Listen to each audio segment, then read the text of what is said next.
Angela Hart. Welcome to the Heart of New York show. We have a group here from Ohel organization, and Ohel organization helps seniors with depression, and they have many other interesting services that I saw on their website. So I'm going to allow our guests to first introduce themselves and tell you about the organization, and then we're going to take it from there. So Miss Harriet, please speak to the viewers and let them know who you are. Thank you very much, Angela. And I want to start. My name is Harriet Bloomberg Blank, and I've been working in social work more years than I want to admit, but I've really been working since 1982 when I graduated. And my first job was here in Staten Island at Doctors Hospital of Staten Island.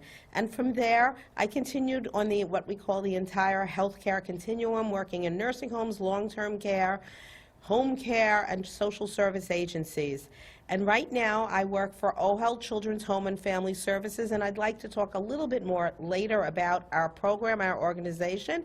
But for now, right now, I'm the Director of Geriatrics at Ohel, and we have many wonderful services, such as this initiative for depression, seeing people in their homes and providing free counseling in Staten Island, Brooklyn and Queens, as well as colleagues who do this in the Bronx and Manhattan. Want to make sure you know that it's in all 5 boroughs. And we have all kinds of fun things that we can do. And I want to introduce you to my amazing team leaders. Right here we have Rena Appel-Shainholtz, who has been working with me for about 10 years. Actually, both my supervisors, we've been working together for 10 years, but she's been a Staten Islander for the last 32 years. She's been working in geriatric arena since 1990, both on and off Staten Island. She was the senior adult director at the JCC of Staten Island and later a program director at a community center in Brooklyn when she went back to school to become a clinical social worker, and we're really glad. She graduated from Wurzweiler School of Social Work in 2004 and has been working for Ohel for the last decade, as well as a general clinician for people of all ages. She also has a private practice for those who might want to know. She has a wealth of knowledge and experience in working with senior adults, and she's excited to be part of the Project HEAL, this innovative grant initiative where she is supervisor, and she covers Staten Island and half of Brooklyn. And welcome. Thank you. It's so good to have you. Thank you so much. We're well represented in Staten here. Island. Yeah, this is great. And all the way in the corner over there is Esti Murati, also a social worker for a few years. She has over 15 years of working with older adults and with adult mental health and aging issues. She has presented on topics of aging and mental health at several conferences, including the Geriatric Mental Health Alliance and the State Society for Aging. She has contributed to a presentation on physician and social workers' collaboration in the care of Holocaust survivors at the Internet IMA World Fellowship Centennial Anniversary, and she is a clinical supervisor in our home-based program, and really someone that I know I can count on to give anyone great service. Welcome. It's great to have you on the show. I want to say that I met this team at an organizational meeting called Senior Umbrella Network of Brooklyn, affectionately known as SUNB. And Senior Umbrella Network of Brooklyn is also expanding out into Staten Island at some point in the near future. But it's open to Staten Island members and, in fact, all 5 boroughs. Anyone who's in the industry of caring for seniors can attend the breakfast meetings, sunb.org. Check it out, and maybe you'd like to join so you can meet other professionals such as these people who can network with you and share ideas and resources about helping seniors. So, Harriet, how would you like to start the show today? So, first, I want to just give a little introduction about Ohel Children's Home and Family Services. It's a long name. What does it mean? And so we are going to call it from now on Ohel, short and sweet. And Ohel is the Hebrew word for tent. And I like to say that we started about 48 years ago as a foster care agency to help children who needed help, that they needed to have a place that would be culturally sensitive for them. And from there, we developed all sorts of programs such as adult mental health services, developmental disability services. We have domestic violence programs. We have community mental health services. We also have housing for people who might have severe mental illness. But I like to say, because older adults was always my specialty, that if we're going to take care of children, we have to take care of adults. Older people are part of the family. And the good part about being Ohel is that we have access points just like Abraham's tent, on all four sides. So we don't know which way we're going to enter, but we know that you're going to enter somehow, and there will be something. And again, we've been, even people don't realize, we've been around for so long. We've even been here on Staten Island, where we have foster care families. We were here after Sandy. We have nursing home waiver transition programs, as well as Medicaid income pool trust. So we're here to serve you. And one of the things we started about 10 years ago was a program where we had social workers placed in doctors' offices, because let's get real, that's where seniors often go. So the idea was seniors who might be feeling depressed, anxious, might not want to go to a mental health clinic. They might not feel that they could talk about those things there. So we said, let's be in doctors' offices, and we'll see the seniors exactly where they are. And I'm really grateful to say that Staten Island, as well as Brooklyn, was our targeted spots, and we've been here for 10 years seeing people. And from there, we were so successful, I have to say, that the Department of Health recognized the need to develop other kinds of mental health programs for senior adults in the 5 boroughs. And we are one of 4 agencies that have a pretty large grant where we are providing evidence-based programming to seniors at their home at no cost. No cost. Wait a second.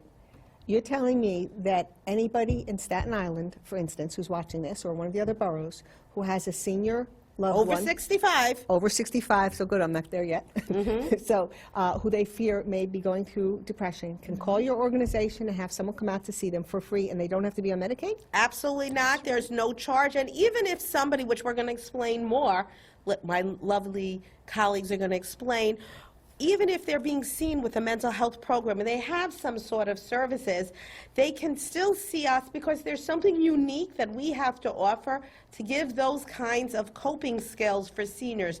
And again, no charge, not can't get double over this. dipping, and it's there for the taking. And we have staff that can speak all languages. And Russian as well? We have a lot of Russian. on Staten Russian, Island. Spanish, Creole, Chinese. Wow. We're really trying to be there. Yiddish. Again, Yiddish, Hebrew. Again, if I have enough call, we'll try to figure something out. So again, I just want to turn it over to my colleagues to kind of explain more, but we've been there before, we want to be there now, and we want to continue being there for years to come. And we want the audience to know that you're here, so thank you for coming on the show. Thank you for having us. Thank you. This is really something. My mother-in-law was in a nursing home for the last year and a half of her life, and up until that point, she and my father-in-law had gone through the different rehabs and et cetera, et cetera. So I've gotten to have a real respect for organizations like yours that treat the emotional state of seniors, as well as all the other things you do. And just before, because again, this is going to be more and more important in the next decades and even the next years, as we really talk about how are we integrating physical health as well as psychological or emotional health. You cannot have one without the other. It's truly an integrative balance, and that's what we hope to achieve. Tell us, Rena, this is exciting. Okay, well, because we did such a great job in the doctor's offices, the Department of Health then granted us this amazing opportunity for 3 years to go into seniors' homes and help them with feelings of sadness, isolation, being overwhelmed. It's absolutely free of charge. We do not bill insurance companies. We do not bill the clients. We can provide up to, between 6 and 8 clinical sessions, and it's based on a cognitive behavioral therapy model. We get them to change the way they've been thinking. We teach them problem-solving skills. And while doing that, we also encourage pleasant social and physical activities. So it's a beautiful program that the University of Washington created, and Department of Health and Public Health Solutions gave us this incredible, innovative opportunity, and we are taking a very creative approach. So you spoke about those different methods that you use. Can you elaborate? Or is that later in the show? We're going to talk about that a little bit later. I just Okay. wanted to talk about, depression a little bit Okay. first, All because right. I know that this is kind of the theme of the show. All right. People think that as you age, you have to be depressed. And, as we age, there are normal things that happen, right? Our skin gets thinner, our hair gets grayer, we get a few wrinkles, our eyesight dims a bit, the body doesn't work as well as it used to. But that's all normal. right? We deal with it. We go with it. We roll with it. What's not normal are feelings of depression, when it affects your sleeping, and it affects your eating, and it affects your ability to function. And it's absolutely devastating. There are, it has physical manifestations. People think that they're actually ill when they're actually depressed. I had a client who thought that, she had MS for 14 years. She thought or she did? She thought she had MS for 14 years, and she was getting daily injections for it. Oh my And goodness. once she was referred to us, I happened to have been one of those social workers in a doctor's office, in a neurology office, and we both came up with the idea that, this was probably clinical depression that she was, dealing with, and thanks to this great opportunity, we were able to get her referred to a wonderful psychiatrist who got her the right medication. Oh my gosh. And it was found out that she was not sick. Not MS. I mean, Not that's a MS. serious fix you did. So Wow. that was amazing. So what causes depression? Life is difficult sometimes, whether it's loss of a loved one, having to move, losing a job, losing a child, illness.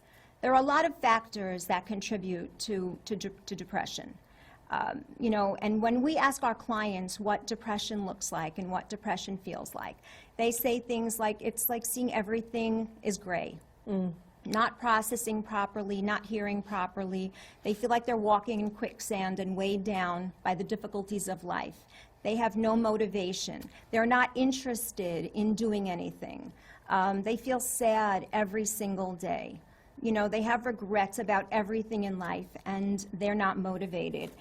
Now, do you have medical doctors in case people need medicine? We that you recommend? we have a geriatric psychiatrist on staff. He's amazing. He weighs in on all of our team meetings, and he can visit our clients where clinically indicated. He cannot prescribe medication, He cannot. but he certainly is in touch with a patient's doctor. Okay. So if indeed they need it. Right, so just to understand that he is a board-certified geriatric psychiatrist who will talk to everyone's physician, and part of the program is to make sure that a person that we're seeing with mental health issues is connected to their own doctor. And just as a little Ohel plug for what's coming, we are opening up a medical clinic as part of what we're going to do in our new building that is coming in Brooklyn. So we are hoping to, again, that integration, but we do make sure that all our clients, if they don't have a doctor, we do help to refer them to appropriate medical doctors where they live. And who refers you to most clients? Well, before we get into that, I think I would like to talk about how, keeping in mind this is a short-term treatment program, so Okay. it's really important for us to be able to connect our patients to, doctors or psychiatrists or whoever they need to go to, case managers to follow up with, because we are a short-term program. This program, I'm just going to talk about it a little now, because I Great. think Yeah, we need to it's know good more. to know what we're actually doing. So this is the PEARLS treatment method that's been developed out of the University of Washington, and what we're doing is we're using a variation of cognitive behavioral therapy to help people with their problems that they're going through and with their feelings of sadness and feelings of depression.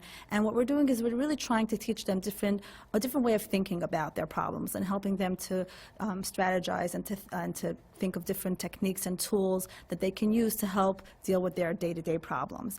And so each session that we have, and there's 6 to 8 sessions, maximum 8 sessions, we work on different problem each session, and it's a very solution-focused therapy that we're using, very specific model that we're using, and we also try to encourage activity in daily lives, because research has shown that if you are active with pleasant social and physical activities, then you will feel better and your depression will abate. So that's why we are really encouraged again to we're not doing any kind of case management, we're not doing any kind of medical treatment per se, we're doing treatment for the depression, and then we want to follow through with those patients who need more. We'll follow through with other referrals. So it's sort of like a short-term intervention? Correct. To set them on the right path. Correct, to give them their tools, which is why also you can sometimes have more than one therapy going on at the same time.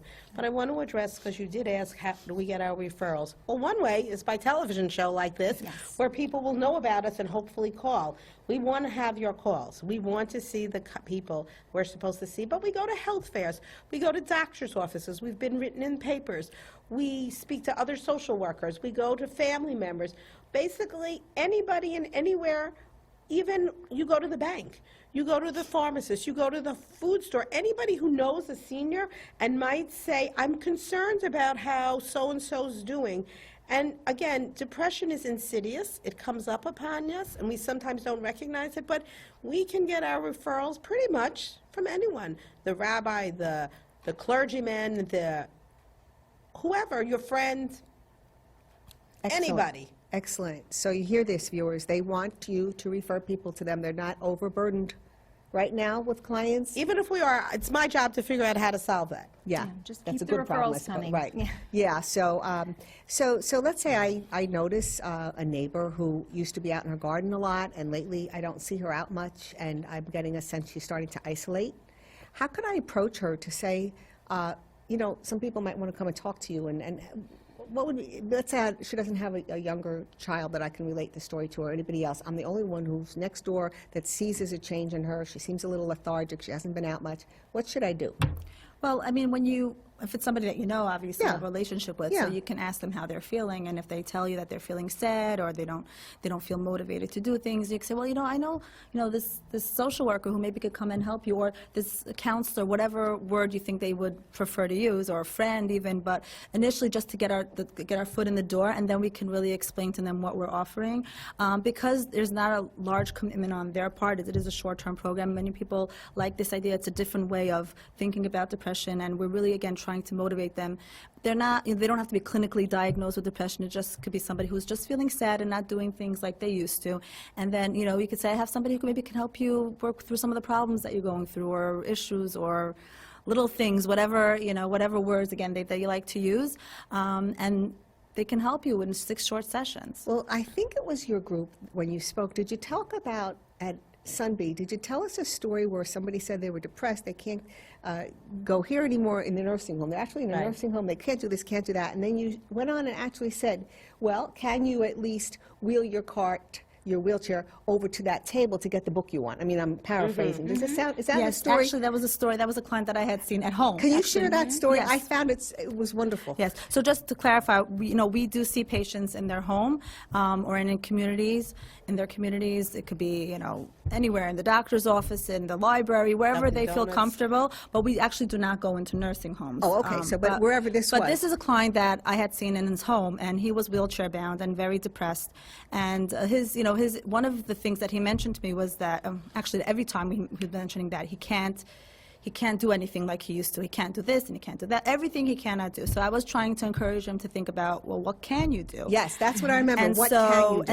and that's the really focus of our program, trying to think differently about what you're going through. So, one thing that he had mentioned was because he's wheelchair bound, he was really confined to a very small space in his apartment, the kitchen and his bedroom and the little hallway. And then, if he wanted to go to the living room, there were 2 stairs down into the living room, and he did not, he hadn't been there in years. He said, I can't go there because I'm in a wheelchair and I can't go down. So then I asked him, well, can you really not go down? As sort of is it reality based? And he said, well, I never tried to. I guess I could, with the help of my aide, go down those 2 stairs. And I encouraged him to try it, until the next time I came. And he did. He said that the following session I came, and he said that he went into the living room and he enjoyed a birthday cake with his mother. His mother had a birthday. Oh, that's a great So story. That was nice, yeah. So So that's the just an whole- example of the wonderful work that our team does. So cognitive therapy, we call this, actually deals with getting people to think a little differently, Correct. so that their actions can follow and they can get out of this depressed feeling that they're in. And one of the perhaps. nice things, I think, is that when we do these problem worksheets with our clients, we let them keep these worksheets, so that when we're not here, they have something to look at, something to say. To remember. I remember that I should try step A, B, or C, and that even though Rena's only here for 6 to 8 sessions, Rena's always with me. There's like a little Rena on my side. And that really can help someone when, again, when you're feeling overwhelmed or you're trying to do something and saying, I don't remember what to do. It's like a cheat sheet. And that's very helpful for clients. But I think more importantly, it's also a way to empower them and for them to learn how to do this on their own. I mean, you know, Rena or I, who are the other therapists that we have, and we'd like to talk about our wonderful team too. Our team is they come in, fantastic. they're really teaching the client how to think differently about their problem, and utilizing this method and leaving the papers with them just shows them what work they've done and how they can do it again in the future when the therapist is not there. I love it. I love being able to give people tools that help increase the joy in life. Our bilingual social worker, Cynthia, our Spanish speaker, who unfortunately is leaving the program, she's moving on to a better location with her family. We will miss her. She just finished a 6th session yesterday with a client, and the client sent a beautiful, beautiful thank you note. And I just wanted to read it. Oh, let's hear it. Dear Rena Ray Pearl's program, I wish to thank your organization for sending Cynthia. She's been so helpful in helping me with my depression. She has so much knowledge and a compassionate spirit. She's gentle and kind, and you have a wonderful social worker here. She also has patience and a great smile. It all goes together. We both speak 2 languages. God bless you. You know, and in the bottom, you know, this is the day the Lord made. We will rejoice and be glad in Oh, it. I love that verse, and there's a heart on there. Exactly. Oh, boy, that's And rewarding. she said the program helped her to think of solutions for her issues, and without getting too overwhelmed or to blame herself, which is what she did if something didn't go right. And now she's involved in a senior center, she's involved in her church again, she's doing some volunteering, she's a clown and does puppet shows for foster care wow. children. Now, all that in 6 sessions, that's not just short-term therapy, it's not just a short-term intervention, it's life-changing. Oh, I love it. Oh, I'm So so we glad have- you're here talking to the viewers. This is so important. I'd like to share a case. Yeah. Actually, one of our staff, her name is Rachel, and she sees a lot of seniors in a assisted living program in Queens. And a couple of her clients are Holocaust survivors. And what many of them have told her is that they feel the sense of loss of who they are. You know, as Holocaust survivors, they, you know, went through a huge ordeal, and they, you know, they survived, and they helped other people survive, and they had meaning in their life in that way. And then now, as they're getting older, they feel like they've lost their sense of self. And so she's helped them work through some of those feelings, and also encourage them to either, you know, if they want to transmit their stories so that, you know, to family members or community members, and or find other meaningful activities that they can engage in, whether it's a class or you know, a new hobby, something else that they can feel like they're contributing to. And that, I think, for many seniors, doesn't have to be a Holocaust survivor, Yes. obviously, because there's always the sense of loss as you get older. You know, you're not maybe working, or you've lost family members, and so just finding a different way of thinking about yourself and who you are, it's a really life transforming. It's wonderful. Thanks for sharing that story. We have lots of stories. We have I have lots a of lot of great stories. I have a great story. You know, end-of-life issues are very hard to deal with, and it's a very sensitive and difficult time. We have an amazing, amazing client. Her name was Lucille, and Lucille was, because of chemo and because she was in end-life stages, was no longer able to walk. She was married for 69 years to Jerry. And when I came to visit her, she was very broken and in pain a lot. And she had, you know, we don't know how long, you know, we have to live, but we knew it was close to the end. And I tried to see who she was. And I said, Lucille, you have a lot of cookbooks here. You know, what did you like to do when you were younger? She goes, my baking was my favorite. Oh. And she was a math teacher for many, many years as well. And they were married, yeah, like I said, 69 years. And I said, well, maybe you want to bake one more cake. Maybe you want to bake a cake with me. She goes, bake a cake? I can't bake a cake, but I would love to bake a cake. So we picked out a recipe. We talked about it. I said, next week I'm coming back. You're going to bake a cake. I can't. And we actually, I pre-mixed the ingredients at home. Well, but you're looking as Lucille, I laid out a sheet on her hospice bed. I brought all the pre-mixed ingredients and the mixing bowl and the mixer and the eggs and everything you would need to bake a cake with her. to her, and she couldn't believe it. She got very excited. She was whipping the egg whites into the batter, and her husband was saying, "Lucille, you're not doing it right." And she said, "Jerry, shut up. Do I tell you how to fix the car?" And you know what? She was back in her kitchen for that hour of time that she had. She forgot her pain. She forgot she was sick. She was baking a cake for her husband. Oh, So while the cake baked, we were able to deal with end-of-life issues. She was able to sign some, advance directives, and she had a great cake to have for the Sabbath that she gave out. She shared with her neighbors, and really, we saw her through a difficult time. What a touching story. Went into hospice with her. Unfortunately, attended her funeral, but we gave her a beautiful end, and that's her and her husband. A lovely, lovely, lovely couple. I think that what this really shows us is that when we work with older adults, we see that there can still be meaningful activities. We help them kind of tap into their own inner strengths, their own resources. Many years ago, I heard from somebody who said, "You didn't get to be old by being a weakling or not being strong. You became old because you are strong, because you can take care of yourself." And we help to remind them that you have it in you. We just need to help bring it out and bring it out to family members who sometimes forget that under that gray hair or under some of those wrinkles is a really amazing person and has still what to give and share. Oh, what a beautiful organization this is. I love you guys. This is so great. I love that you do so much in a short period of time. You know, when I grew up with and there's probably still a need for it, psychoanalysts. What's that word? Psychoanalytic theories. Yes, thank you. Which, people that I knew would go into therapy for 25 years to get to the root cause and this and that. And I'm sure there's a place for that. But I like that you have a tangible tool and procedure or process that works to relieve pain and suffering, and it brings joy to people. So what could be better?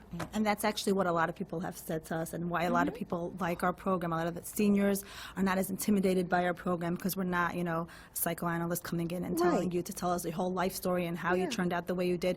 We're really a very here and now Here and focused now. kind of therapy, and practical, and that's why people really like the program. I wanted to illustrate it with another story. So there was this elderly, also Holocaust survivor, actually, that Bracha has been seeing, and she was telling Bracha how she feels like one of the problems that she has is that she feels like her family will remember her as this old, decrepit, depressed lady, and not the person that she was, which was a very vibrant, helpful person in the community.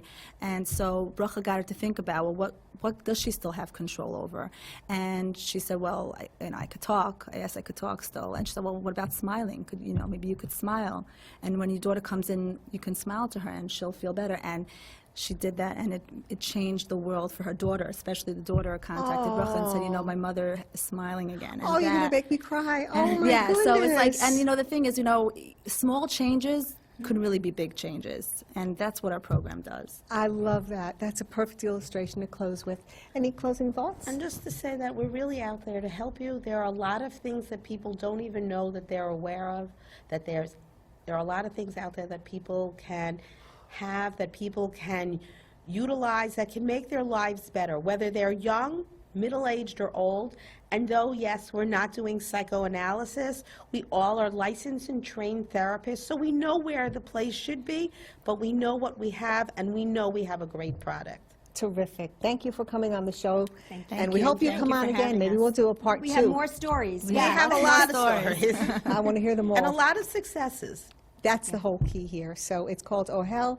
The information is on the screen. Thank you, viewers, for watching. We're on every Tuesday night in Staten Island at 8 p.m. on Channel 34. We also air in the other boroughs, and you can find the Heart of New York show on YouTube. And hopefully you'll find this show on Ohel's website as well. Thanks for watching. Thank Bye-bye. you. Thank you for having us.